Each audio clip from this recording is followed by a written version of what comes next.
With a new year comes a fresh start. And many of us are still hopeful about what this year will bring for us, thanks to the resolutions we made for ourselves. Yes. But for some of us, the one thing that could be holding us back from seeing these plans through is actually guilt.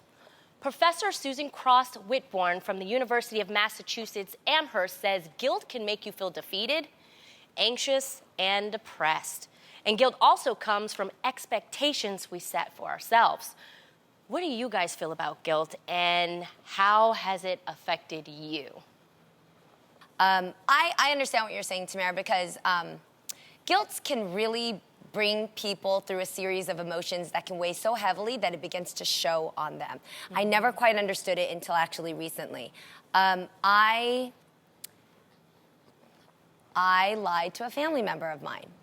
And at the time, I really thought I was protecting this family member. I thought that I was making the most protective decision in lying to them about actually money, because I didn't want them to know a certain amount of money that they had, because I was afraid it would keep them in the position that they're in. They're in a harmful position right now for themselves, and so I kept them from them. And what ended up happening, as most lies do, it ended up spiraling. It ended up having to be kept up over a year. Other family members had to be involved in the lie, and it actually made this person spiral into a depression because of the lie, and when they found out, dove them deeper into it where I couldn't even reach them. It is one of the most, it's one of the most guiltiest things I feel about myself today, because I call myself a Christian, you know, I do love God, you know, and I chose this path because I want to have that North Star to look forward to. I want to emulate something that's better than I know I am myself. Mm-hmm.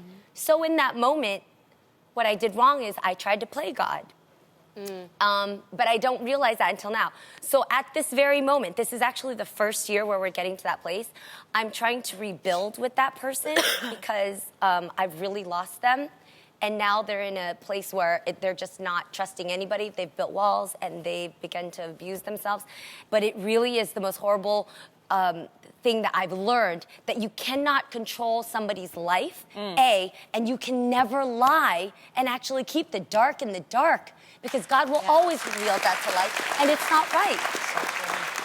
But Jeannie, I want to ask you something, though. You know, when you told the lie, you thought you were helping the person? Mm-hmm. Yes. And I think that was the thing that you thought. I hear what you're saying, and you said, you know, you can't play God, but when I hear your story, I don't know about I don't hear you saying you were playing God. I think you were trying to, in your mind, you thought you were helping them. I know, yes, but I think maybe, I don't know if parents go through this, but a lot of parents, my parents have lied to me in order to think that they're protecting me. Mm-hmm.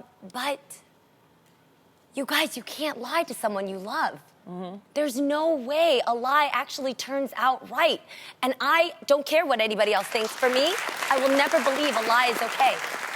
So today, I understand what you're saying, and I tried to do the right thing, but 2017 for me is about learning my mistake and now being that example that I know I look towards and want to be and can be by living each day with the truth, even if that means how bad I'm hurting. I feel you.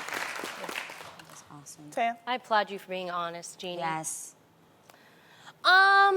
For me, I think mine is probably going to be the obvious. And that is mom guilt. But it's real. Damn it, now I'm going to cry. I hate that. And what is mom guilt? Mom guilt. Okay, first of all, I just need to get something off my chest. I feel like some people don't like the fact that I talk about my children and my family a lot.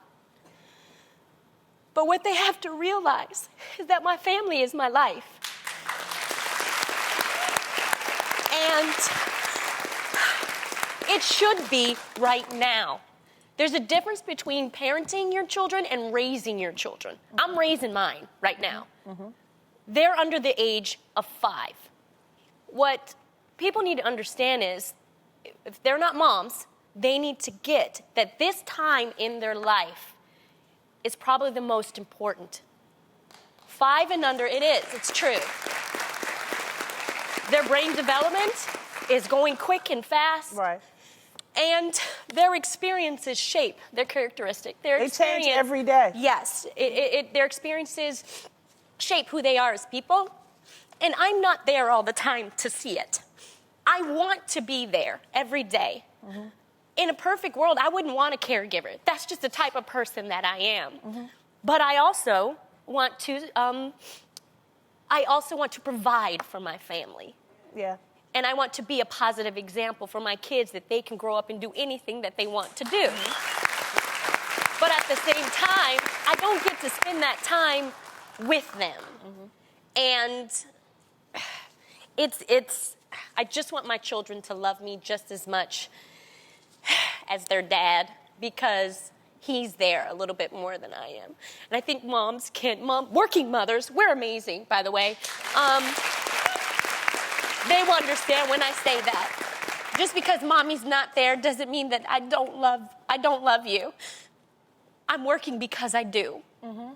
So I experience that every day. Sometimes y'all may not know, but I do.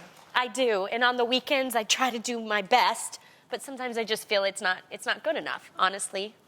So is it that you feel guilty that you have to work when you think you should be with your children more?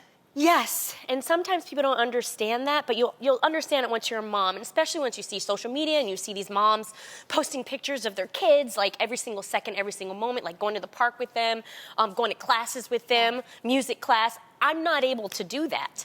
That makes sense now, because obviously we're on our own social media pages and we read our, the real Instagram and social and Facebook and all that, and we see sometimes people ask that, but I've always thought when it's so ridiculous, you just flick them off and you don't think about it. But I understand that it actually penetrates you because it feeds the guilt that's already there. Yes. And then the reason why you speak so much about the kids here is because it's subliminally the only thing on your mind, because that's where you want to be. And right now in my life, I'm raising my children. Yeah. If I weren't talking about them, then they would be saying, oh, you're the unavailable mom. How come you never talk about your kids? Right. Yeah. And I just feel like you can't please everybody.